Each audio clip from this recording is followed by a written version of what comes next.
For the Life of the World is a production of the Yale Center for Faith and Culture. Visit us online at faith.yale.edu. The deep story runs something like this. America was founded as a Christian nation. The founders were Orthodox Christians. The founding documents were based on, quote, biblical principles or perhaps even divinely inspired.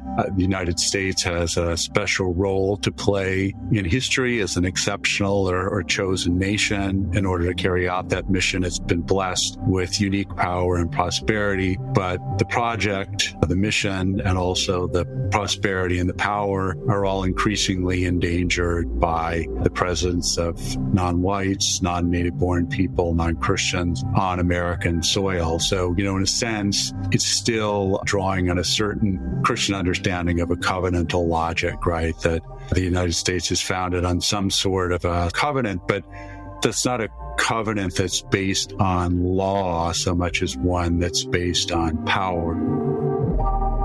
There's so many different things that word Christian is doing next to nationalism. Not just a lip service. After World War II, that term nationalism was so disgraced and was associated to such a degree with a certain kind of racial and biological set of ideas that broad consensus just was that term was verboten. It was just outside of proper political conversation. And to the point that when Trump calls himself a nationalist, I don't know if anyone remembers that rally. Of corrupt, power-hungry globalists. You know what a globalist is, right? You know what a globalist is. A globalist is a person that wants the globe to do well, frankly, not caring about our country so much. And you know what? We can't have that. He gets up there, I think it's 2018, and he's up there and he says, there's this word nationalist. I know it sounds really old. They have a word. It sort of became old-fashioned. It's called a nationalist. And he's asking people, you could see he's testing it out, seeing if the crowd likes it, doesn't. And he hears them liking it. And he moves in, he says, you know what? That's what I am. I'm a nationalist. And I say, really? We're not supposed to use that word. You know what I am? I'm a nationalist, okay? I'm a nationalist. He's up there really, embracing it and reveling in the term. National. Nothing. Use that word. Use that word. But to many people, what you see there's a hesitancy. And so what the word Christianity does is it purifies it. It's a way of removing all the sins that are actually associated with it historically. Christian nationalism is also a political strategy that's used by would-be demagogues and authoritarian leaders. I don't think anybody believes for a second that Donald Trump or Vladimir Putin, or for that matter, Viktor Orban, are serious Christians by any reasonable definition of that term. Even if many of their followers and fans might well be, it's a way of mobilizing people. It's a way of dressing up nativism and white supremacism in more acceptable garb, kind of a fig leaf. It's also part of a kind of divide and rule majoritarian political strategy, and that's how it's being used. It's a way of reestablishing hierarchy, of reasserting boundaries that put certain groups of people on top, and I think it's being just used in a very cynical way by a lot of these global leaders who know exactly what they're doing.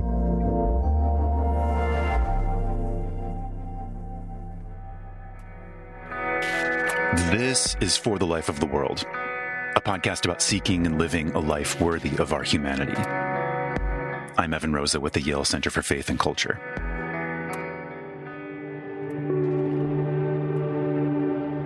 When it comes to Christian nationalism, many people, especially sincere and earnest people of Orthodox Christian faith, are just stumped.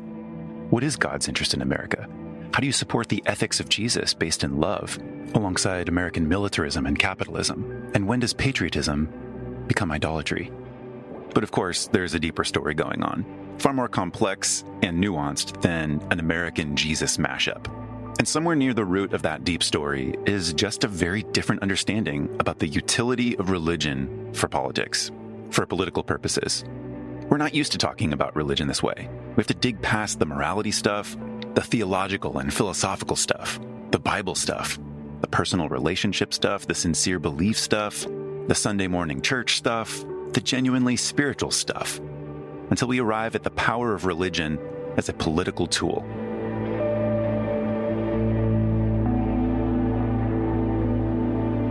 Today, now 4 years past January 6, 2021, and anticipating the next term of presidential office, Yale professors Eliyahu Stern and Philip Gorski join me for a conversation about the face of Christian nationalism today. Eliyahu Stern is professor of modern Jewish intellectual and cultural history in the departments of religious studies and history at Yale University, and his current project is entitled Nowhere Left to Go: Jews and the Global Right from 1977 to October 7. Philip Gorski is Frederick and Laura Goff Professor of Sociology at Yale University and is author of The Flag and the Cross: White Christian Nationalism and the Threat to American Democracy with Samuel Perry, as well as American Covenant, A History of Civil Religion from the Puritans to the Present. Together we discuss what religion really means in sociological and historical terms, the difference between religions of power and religions of law or morality, the American syncretism of pagan Christianity. We talk about the connection between nationalism and the desire to be a chosen people, the notion of supersessionism at the root of seeing Christian conquest of America as a new Jerusalem, a new favored people and shining city on a hill, and how ordinary citizens come to adopt the tenets of Christian nationalism today. Special thanks to our production assistant, Zoe Halaban, for pitching this conversation, and thank you for listening today. Ellie, Phil, thanks so much for joining me on For the Life of the World. Thank you. Great to be with you. Today we're going to be talking about the sort of state of play for Christian nationalism in America. And I think with that combination of words, Christian nationalism in America, it's becoming more prevalent. There's more awareness. Perhaps there's more self-awareness for those that identify as Christian nationalists. There is maybe an increased sense of ownership and pride in that. For those who are afraid of Christian nationalism, there's going to be the corresponding increase of worry and concern about the direction that American democracy is headed. And Ellie, as a religious historian, working in modern Jewish thought and focusing on, as I understand it, religious and secular tensions within Judaism, you've also been working on this new project, Nowhere Left to Go: Jews and the Global Right from 1977 to October 7th. And Phil, you've been writing for quite a long time about the sociology of religion in America. And most recently in your book, The Flag and the Cross. I'm really grateful to each of you for offering some insight. But as scholars of religion coming from different disciplines, I wonder if I might get each of you to take a step back and just start with some insight for the public on just the human practice of religion from your perspective, just to say a little bit about the significance of it and some of your priors. The question's intrinsic to the conversation we're having right now, which is when we use the word Christian or when we use the word Jewish, use the word Hindu, who does that include? Who does that include? What ideas are put in there or encompassed by? There's a certain kind of essentialism, a certain kind of coherency that we're assuming when we use that word that can encompass and that defines what that is. When in fact, we know that the way Hinduism looks or the way Judaism looks or the way Islam looks or the way Christianity looks and the way in which it plays out politically varies all the time. The way one person will invoke Christianity will be something very different than, say, the way a church or the way another person or another religious figure is going to invoke that term. Certainly, we know there's so many different denominations of Christianity and likewise of Judaism and likewise Islam. So what we're engaged in, even by trying to tackle this question of Christian nationalism, the first thing is a certain kind of both humility and also a certain kind of leap that we're taking by saying, there is something coherent here. There is something to be said for looking at this in the most generalizable term of Christianity, taking into all the various vicissitudes of history into account, that we still could say about this generalizable idea and set of values called Christianity. Yeah. So for the project I'm working on currently is, I sometimes joke the book could be titled The History of the Sacred from Babylon to Beyonce. Not sure. Not sure the University Press is going to let me get away with that title, but they're thinking very much in the long range. And I find myself thinking more in terms of the category of the sacred than of religion, and seeing religion as, one species of the genus sacred that's in competition with, at least in the modern world, with many different forms of sacrality. So I don't really think that we're living in a secular age, at least not in the way that term is usually understood in lay people's terms, as a world that's, bereft of the sacred, much or even of religion. And then I have another comment that I think follows pretty directly on Ellie's nice sketch of the complexities around using these descriptive terms like Christianity or religion and the relationship of Christianity to nationalism. So my view, which isn't necessarily the most orthodox view, but one I'm happy to defend, is that Western nationalism itself is the offspring of a Christian supersessionist appropriation of Judaism. And I think where you can see this most obviously is in the way in which the United States, but for that matter, just about every Western nation at one point or another, proclaimed itself a new Jerusalem, a new Israel, its people, a new chosen people, who were taking the place of the Jews. But I think you can see it at an even deeper level in the way in which our sort of very conceptualization of the nation draws on the Exodus narrative. I mean, what is a nation? It's a people, it's a polity, it's land, with those things aligned as much as possible. And that's straight out of the Exodus narrative, right? So we're often surprised to see Christian nationalism or religious nationalism more broadly, because we want to think about Christianity as a universalistic religion, which knows no race or nation. But there is and always has been this other dimension of Christianity, this other understanding of Christianity that's just reviving itself once again, and in the current political context, and not just in the United States, as Ellie is showing in his work. This is a global phenomenon now.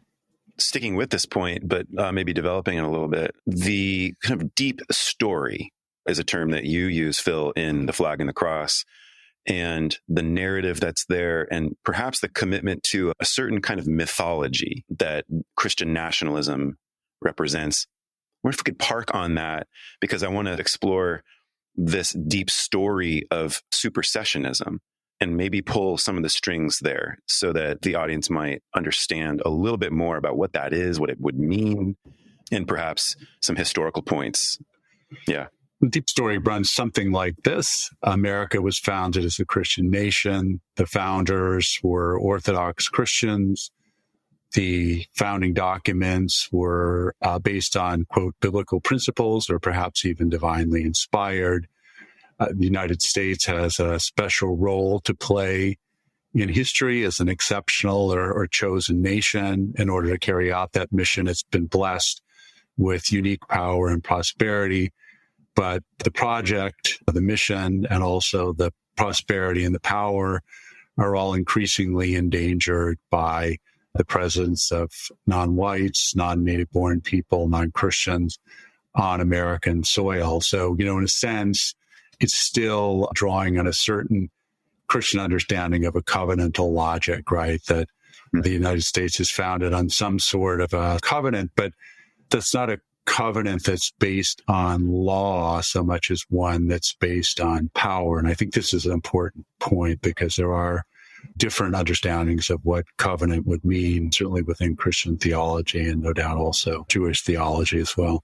I just would also broaden out one of the points that Phil was saying, which is a tendency to see oneself as chosen, picking up on that biblical idea.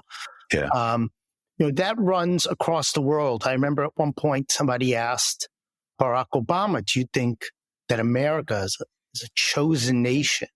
And he said, yes, the same way the French think that about themselves, or the way in which other countries think that about themselves. So the way in which this narrative has been picked up by the United States to then define a set of insiders and outsiders as a form of generating social bonds and feelings of patriotism and allegiance, and at the same time, securing, protecting, and marginalizing other groups.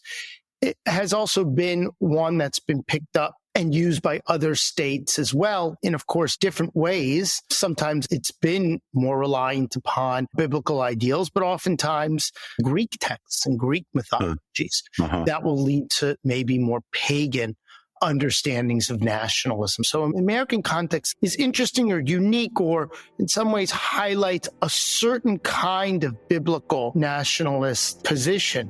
But by no means is it the only one that does it. It just accentuates that in ways that I think are strongly felt and seen today. Let's stay on chosenness for a moment, because I find this really fascinating. And I think there's an important point. This kind of human drive for their tribe to be special and to be particularized and to be better than, my team's better than yours.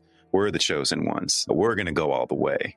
Can we comment a little bit about this? The depth here is probably very deeply psychological, deeply emotional, epigenetic perhaps. Like, what is this human drive toward chosenness? I'll just say one quick thing about how that term has been used and experienced by Jews, precisely at the moment that so many different, whether it's in England or the United States or the Netherlands, that are claiming at the beginning of the 18th century and slightly even earlier, that are claiming to be chosen peoples and are returning and using the Old Testament as a source. Jews are sitting around the world and are identified, of course, with that term. And they're trying to figure out how to unchosen themselves, because the ways in which that both historically seemed odd at that time. Jews were dispersed all over the world. They were in weak political positions in all of these countries that were then picking up these terms or marginalized positions. And also the chauvinism that it carried was seen as a stain. And so you have all this work being done precisely at the time that states are reclaiming the Old Testament and claiming the mantle of the idea of chosenness for their own political projects. Ironically, Jews at that moment being in a weak political position and trying to be able to get in and be accepted within these nation states are neutralizing that idea and saying, yes, we might be different, but we are not necessarily better. So it's, I think, very interesting to see that it all depends where you're standing to want to make or to highlight that term. And it does seem like the role of the Bible is very important, that an interpretation of the Old Testament. And so this is where and maybe go back to Phil for a moment, the particular interpretation of the Old Testament. And I think this is where the supersessionism we could pull on that a little bit, understanding exactly what that could mean and how it relates to this new chosenness, or the idea that our nation might be fulfilling some Old Testament prophecy. It might be the fulfillment of a promise. Yeah, I mean, within Christian theology, I see two somewhat different ways in which theologians have pulled on the Old Testament story. And one of them we refer to as the Promised Land story. And this is the idea that the United States or whatever nation you have is a promised land. And in the case of the United States, that land happens to be occupied by indigenous people who are then cast as Canaanites or Amalekites, who have to be driven out or destroyed in order that this new chosen people of America can claim its birthright. That's one way of reading the story. And another way of reading the story has less to do with conquest and more to do with being exemplary. That to be chosen means to be a nation of priests, or it means to build an exemplary community, to be the city on a hill rather than trying to storm and conquer the top of the hill, right? So those are, you find both of those within American Christianity really from very early on. I mean, in the writings of the Puritan theologians, the Mathers, for example, you find both of those readings somewhat in tension with one another. And, one of the things that really activates the Promised Land version, the conquest version, is the Puritans' wars with the indigenous peoples. And, the need to find some justification for occupying their land, for driving them out, for killing them in many cases, right? Yeah. Perhaps we could expand a little, because I think the question of the sources of this deep story, which we're currently exploring, point to an epistemological question around how we gather or absorb information. And I would expand here, not just religious information, but political information and the nexus between those, because that's where things get very interesting. And so wondering if each of you might offer some perspective about what you think about the ways that this deep story is passed on, the way that people begin to adopt it. Well, I'll just take a first stab at it. I think it is something that is really increasingly baked into the kind of conservative Christian subculture or subcultures within the United States. So it's something that you find in Christian homeschooling textbooks. It's a narrative that was certainly propagated by Christian nationalist entrepreneurs. David Barton, it's something that's preached by popular online pastors like Robert Jeffries or Greg Locke. Increasingly, it's something that's even being taken up by Theobro Reformed intellectuals like Stephen Wolfe, right, who wrote this Case for Christian Nationalism book. So it's a story that I think is deep in the sense that it's just the water that many people swim in and just seems and feels true. That's one of the characteristics of a deep story, is it just feels true. And it's not something that you're necessarily consciously aware of all the time. It's just the way that you view the world. I also want to say that the term Christian nationalism, the term Christian, on one hand, the two things, as Phil said, are somewhat in tension with each other, right? Christianity, we'd like to think, has this universal appeal. On the other hand, nationalism is something always that is referencing a specific group, a certain territory, a certain people. And what the two do together, I think, very interestingly, is they also allow for other kinds of alliances. In other words, it's not just Americans that are invoking that term or working within that model. What you have is a whole group of other states that are also making similar arguments. And they range from Hungary out to Russia, down to South America and Brazil, where you have political parties that are invoking that terminology to be able to create a certain understanding of their own nations. But at the same time, what's also happening is it's amplified. So you asked about how they're getting this information fed to them. So they're not just hearing about this on a local level. They're now in a larger social network online, virtually, where they're hearing that reinforced from all kinds of other places around the world and peoples that are letting them know that they are not alone in feeling that way. And that give them a certain sense of support and a kind of echo chamber that in many ways both reaffirms what they're believing. But also when you take a kind of step back, you're like, wait 1 second. How is it that all these places think that they're the chosen people? It's an arms race. Right. It's kind of, well, ultimately that's the problem there. In other words, whatever kind of allyships there are, we're seeing that today. We're seeing the ways in which Christian nationalists in America are invoking all kinds of terminologies and methods and ideas that come from other places around the world. But at the same time, like you said, at the end of the day, it becomes an arms race. Yeah, or a Game of Thrones. Yeah. I think that's one of the real challenges to it that I've yet to see a really good answer for. What do you think would help pave a path toward answers, or perhaps not solutions, but just better questions? What kinds of questions should we be asking so that we can explore and lay bare some of these phenomena? Yeah, I think this is the kind of work that Ellie and some others have been doing. I think scholars and journalists are a little bit late to the game, and kind of following the money and tracing the networks and seeing the connections. Really looking forward to Ellie's book for that reason alone. I would say what we need to better understand, which I think oftentimes are missing in these conversations, is that the question of nationalism at this point is also internationalized. And so we seem to assume, wait 1 second, right? How is it, right? We're always asking because we see this word Christian and we see this word nationalism.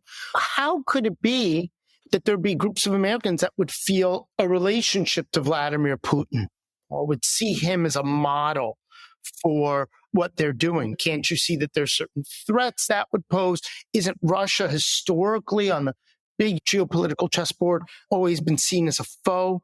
But if you begin to look at the way that Putin has also invoked a certain kind of Christian nationalism, mind you, based on Russian orthodoxy, you begin to see how and why they could still see somebody like that as being aligned with them, even if for a whole set of socioeconomic security reasons, Russia poses grave threats to the United States. You could still see why those people would be able to overcome that by a certain kind of, not just rhetoric, but certain kinds of postures, of gestures, of political instincts that Putin expresses that resonate with certain people on the right in the United States. I would just say one additional thing, which is, I guess, probably obvious, but I think it does bear emphasizing. Christian nationalism is also a political strategy that's used by would-be demagogues and authoritarian leaders. I don't think anybody, certainly none of us, believes for a second that Donald Trump or Vladimir Putin, or for that matter, Viktor Orban, are serious Christians by any reasonable definition of that term. Even if many of their followers and fans might well be, it's a way of mobilizing people. It's a way of dressing up nativism and white supremacism in more acceptable garb, kind of a fig leaf, right? And also part of a kind of divide and rule majoritarian political strategy. And that's how it's being used. It's a way of reestablishing hierarchy, of reasserting boundaries that put certain groups of people on top. And I think it's being just used in a very cynical way by a lot of these global leaders who know exactly what they're doing. And also, I don't want to push back, but maybe nuance some of what Phil said in terms of getting back to your question, Evan, about how are we supposed to understand this better?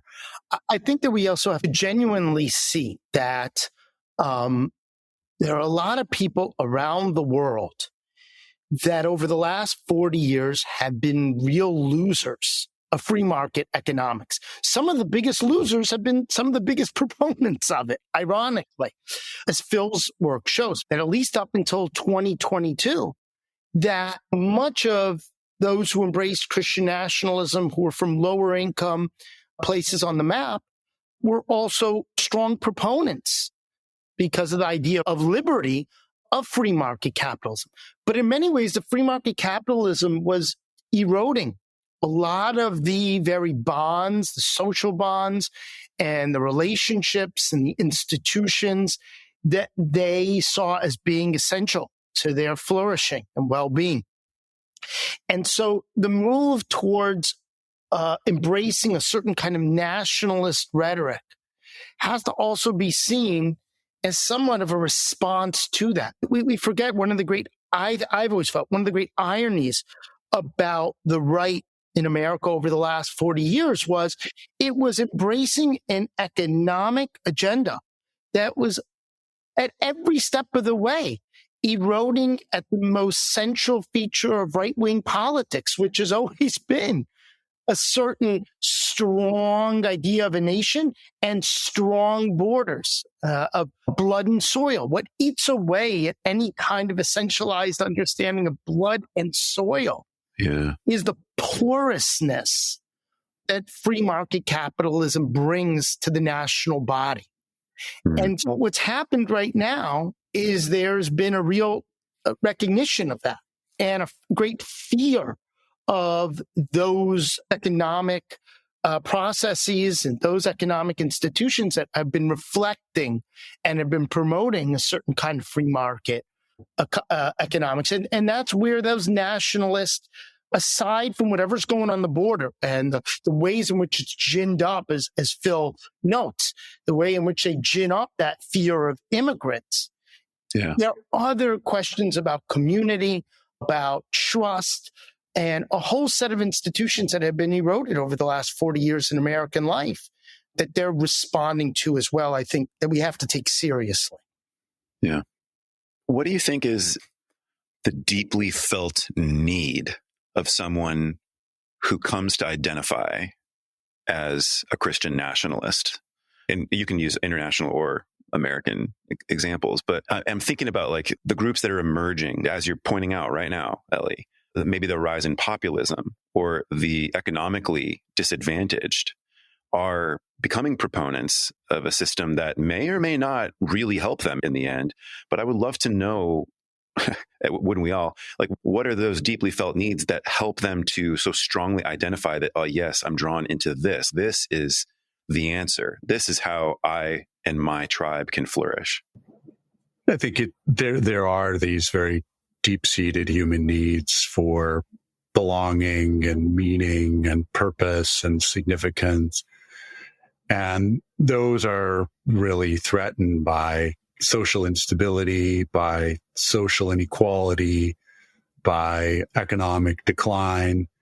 Ellie is right to really emphasize the way in which market fundamentalism or neoliberalism or the Washington consensus or whatever we want to call it, the dominant trend towards economic globalization over the last 40, 50 years, the way in which that has really, truly disrupted local communities, people's life courses, people's sense of significance of their own lives, and attaching yourself to the nation and to the leader of the nation is a way of recovering this sense of significance, of belonging to something important. And a fortiori, if that leader is not just a defender of the nation, but also poses as a defender of the faith and the culture. Which often just seems like lip service.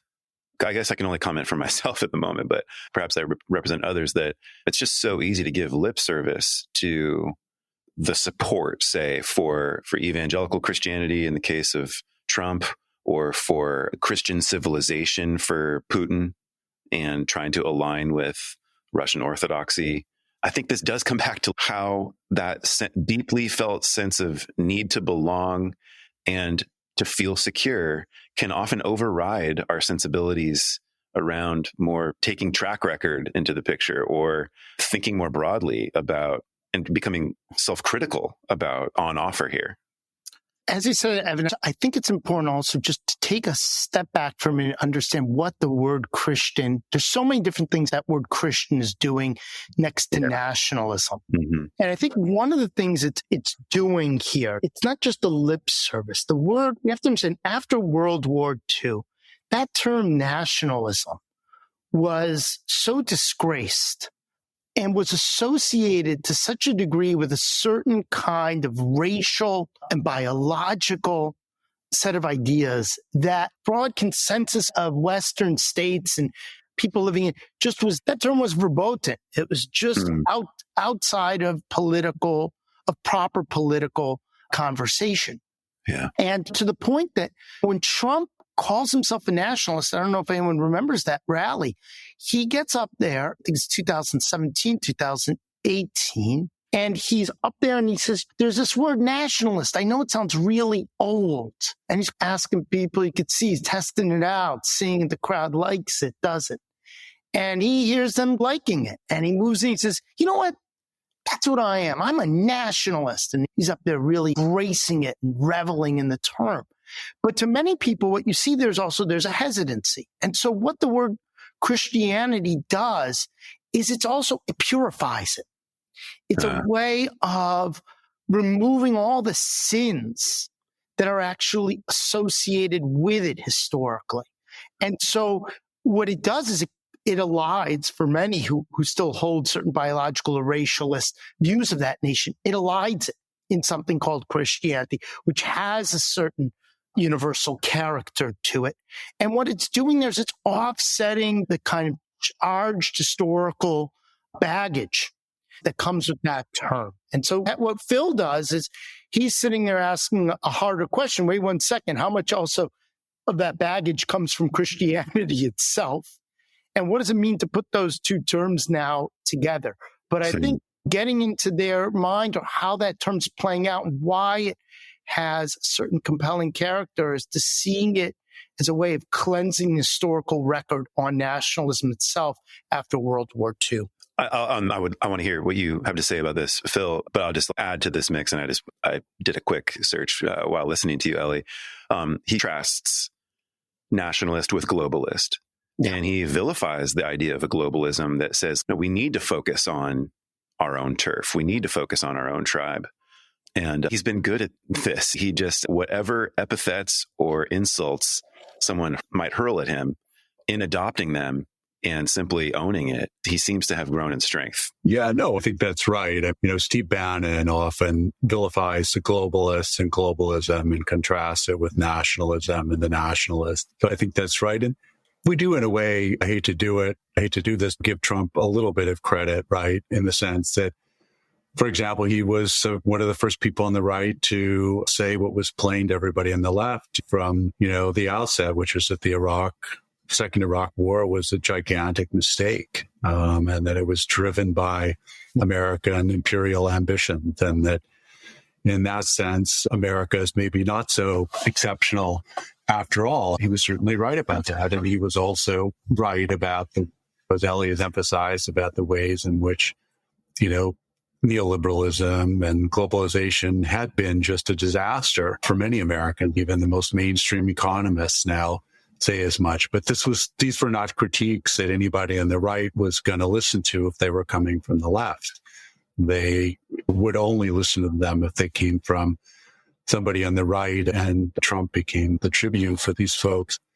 I think, too, just to amplify a point that Ellie was making even a little bit more, I think one of the things that's important to understand about Christian nationalism and religious nationalisms around the world is that many of their strongest proponents are not religious in the conventional sense. They're not practicing or believing folks necessarily. And one way of pulling those folks in is to talk about Christianity as a culture or a tradition or a civilization, right? In a way that, well, it's a thing that's in our past, but nonetheless shapes us in the present. And although I am secular or not particularly religious, nonetheless, I can own that. I think that's really crucial.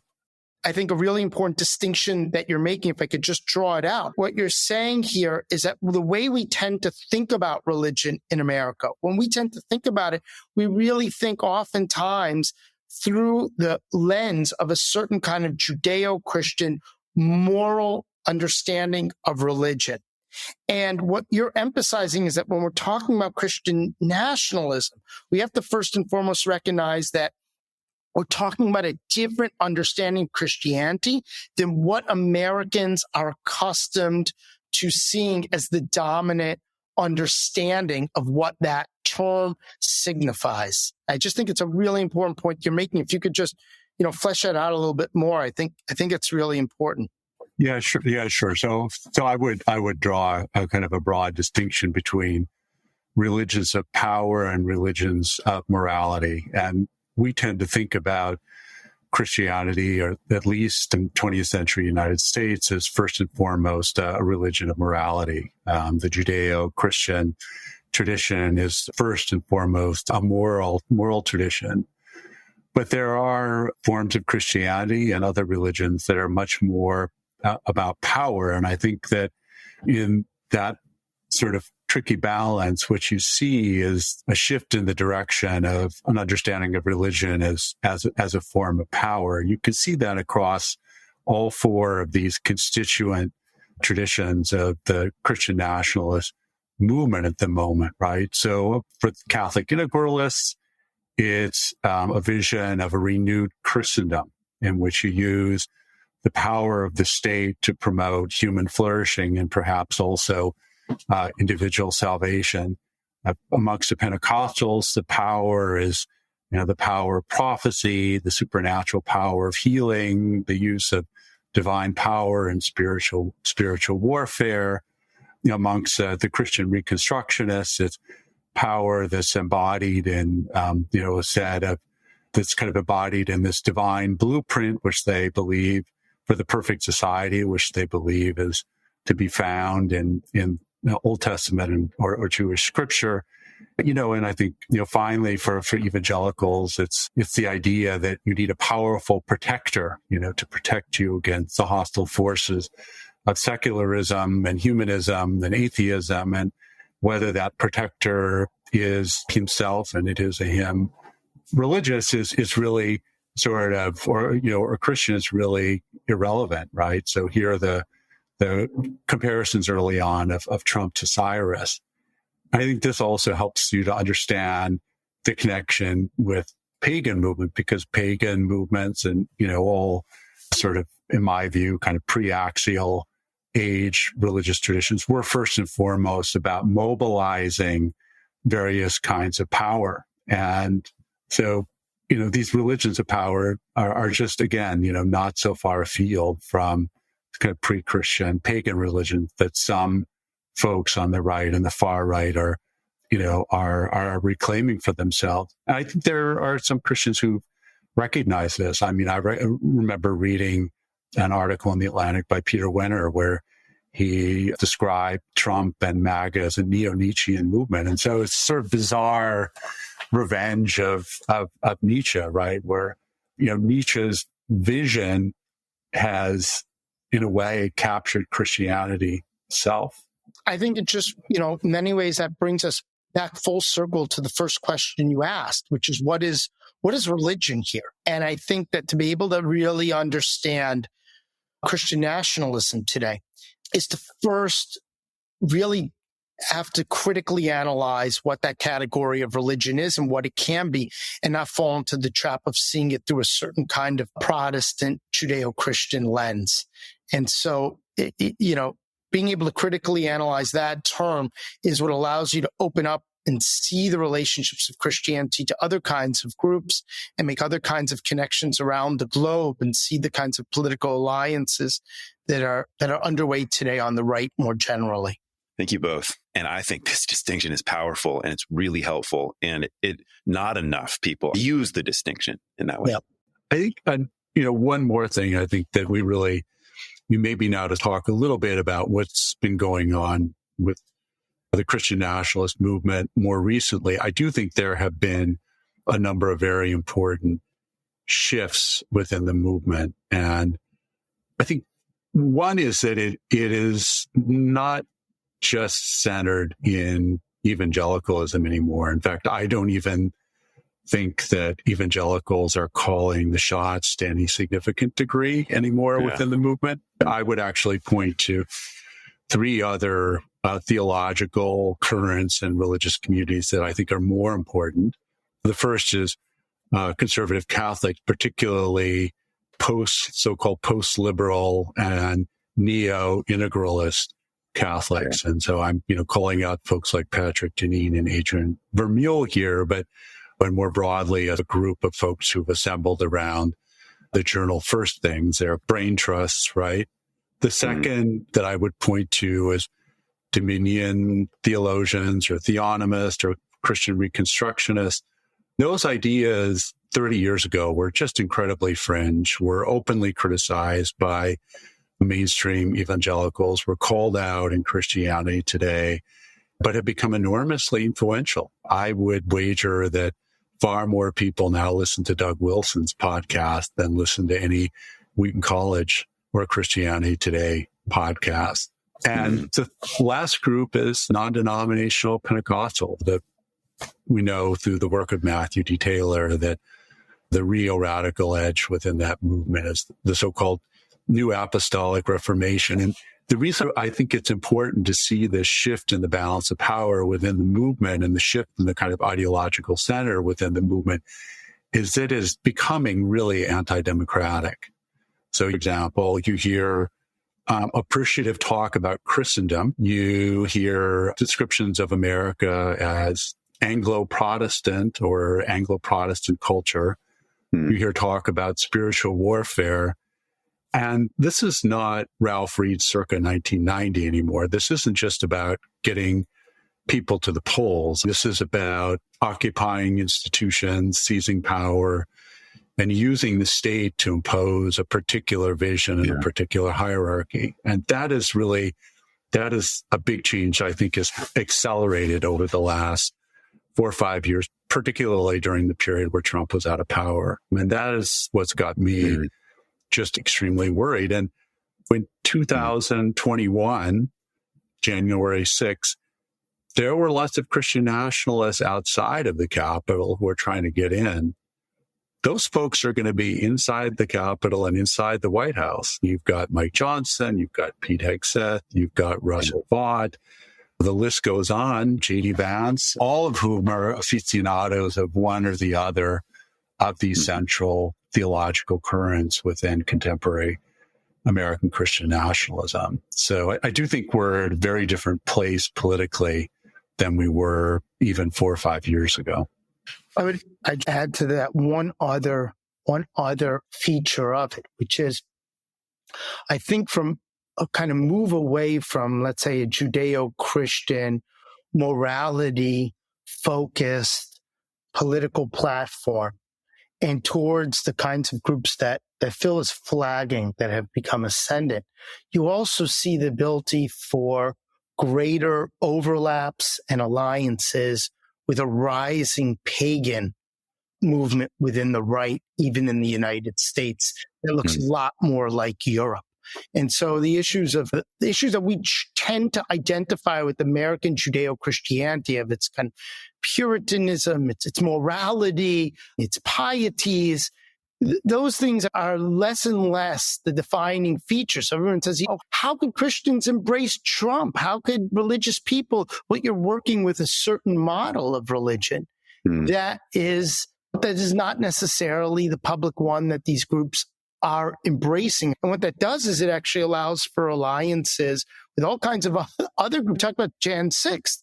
It wasn't just Christian nationalists who were standing in front of the Capitol. There were all kinds of very pagan, even Phil mentions in his book, he quotes at length from the shaman, got up and gave a speech in the chamber. And I mean, it's very interesting to think he's sitting there talking about Christianity, but he's up there as a shaman speaking about Christianity. So the merging between certain pagan trends and certain strands of Christianity, I think, are also very noteworthy here.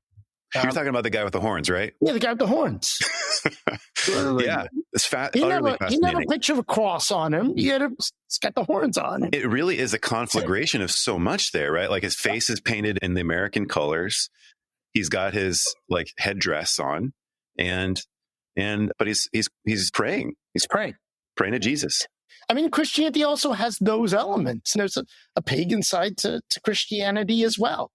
So this is a different understanding of religion and Christianity than what I think many people think about or instinctively think about in the United States when they think about Christianity.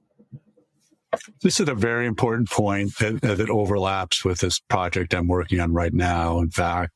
So I think Ellie is exactly right to stress that there have always been more transcendental and more immanent versions of Christianity. And at one end of the spectrum, the radically transcendent end of the spectrum, you might have kind of Orthodox Calvinism, right, where God is very far away, Jesus is fading somewhat into the background, no truck with kind of ritual or ceremony as anything other than merely symbolic. And then on the other hand, you have versions of Christianity which Puritans and others would deride as magical or superstitious, which see various kinds of spirits and powers at work all the time in the world who can be summoned, manipulated in various ways. And it's really that latter form of Christianity that we see rising in prominence. This is especially clear in the case of Pentecostalism, sort of spiritual warfare. And as Ellie rightly said, the line between that and certain kinds of paganism is pretty thin indeed. And then you add to that another factor, which is the shift away from denominational to non-denominational Christianity, indeed to Christianity, which is not even brick and mortar Christianity of any kind, but events-based, rally-based forms of Christianity, where there is no clerical authority, where there is no theological tradition, which creates some kind of constraints or sets some kinds of limits to this more immanent and magical understandings of the world, right? And which whatever gets people excited or whatever seems to work or whatever energizes the crowd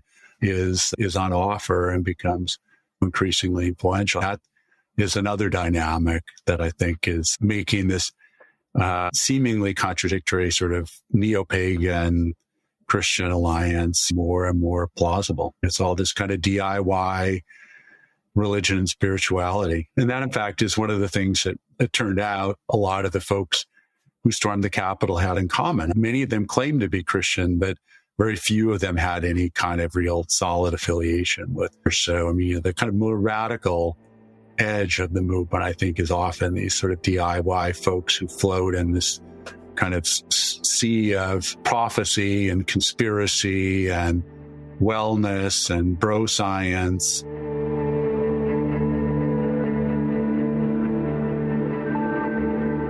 We are in a moment of transition in the country. And as we look at one administration going away and making this shift, I'm wondering if each of you might comment on what you'll be looking for, what questions you'll be asking, what concerns you might recommend. And maybe also, why don't we end on what might give you hope right now? No, I think there's so much talk, especially I think being an academic and being in a university, so much talk on what's the left's response? What should the left do in light of the fact that Trump has really set the stage and has captured the main territory of what politics is. He got there first to be able to identify with a working class. Should we be concerned about what's going to happen to minority groups and to Black and brown communities? Should the Democratic Party be more invested in the working class?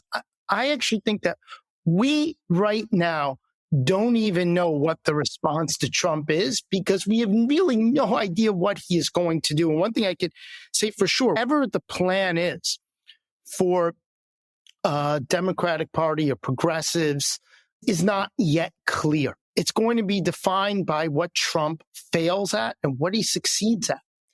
To the degree that he's able to address the needs of that working class, the needs of those who are fearful of immigration, those who feel that their security and being has been imperiled by immigrants and by all these trade agreements, the degree that his plan will respond to those, that's where we're going to see if there's going to be a response. It's going to come by the failures or successes of his own policies. And in many ways, he's in a very lucky position. He could right now chart out the course he wants. And the question is, what course is he going to adopt? Everything that we know about him seems to signify that he's going to go further and further towards his base and further use a politics of grievance and victimization, but which increasingly look bizarre because he's in a great position of power at this point. The few things that I guess I would say I am hopeful about, there's one thing I'm hopeful. It's that many on the right around the world, and here I'm thinking about also the Middle East, really see Trump as the backstop. So take Israel, for example. I think Israel has always been able to play with American presidents or with various liberal or democratic political leaders because they've said, look, at the end of the day, the larger evangelical community, the Christian right in the United States stands behind us, and we can afford to have a pushback greater on America's desire for a ceasefire, for peace in the region, so on and so forth. But Trump really does have the ability. He has the ability to theoretically make groups make hard compromises and strike a deal. And whether or not he uses that, I don't know. There's nothing that indicates he's going to do that in certain places. But I'm hopeful that he uses that ability and that power that he has on a global stage to be able to create greater forms of peace in hostile regions. And so I wouldn't say I'd say, yeah, I don't think it's necessarily going to happen, but I am hopeful that perhaps it could. Phil, we'll give you the last word today. I guess the cynical side of me says my greatest hope lies in Trump's failures. And I'm sure there will be failures because there's so much corruption and incompetence in this group of people he's assembled around him. I'm sure they're going to make massive mistakes. But I fear that it will take a lot of his followers a very long time to connect the dots. The example I always have in mind here is the Iraq War, which I took folks on the right solid 15, 20 years to really figure out was a mistake. So I worry a little bit that given Trump's ability to dominate the information environment, it'll take a very long time for the chickens to come home to roost. On a more positive note, I do think it's good that there has been a real shift in focus of folks on the left towards concerns around economic inequality, a shift of efforts away from the national government towards state and local government. And I think that the path back to power really is going to lie through rebuilding the kind of local and state level parties and organizations on the left and embracing some kind of a political universalism again. I'll speak for myself in saying that what gives me hope is conversations like this. The fact that each of you are bringing the sorts of insights that you are, which I find incredibly enlightening. I hope that more people would be exposed to just this level of reflection and research about what this is. I think that would be one way to enact some of these hopes for peace and, I think, broad flourishing. So thank you both for joining me today. Thank you. It's been a pleasure. Thank you.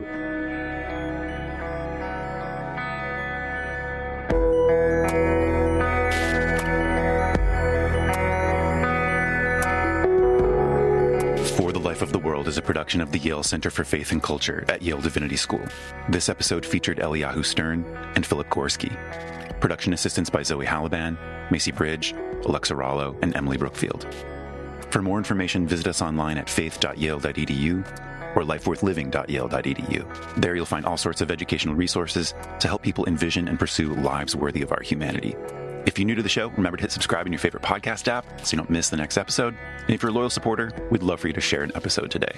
Texting a friend would be a great way to have a constructive conversation about Christian nationalism this month, and it would help our podcast community grow with new perspectives and new friends. Thanks again for listening. We'll be back with more soon.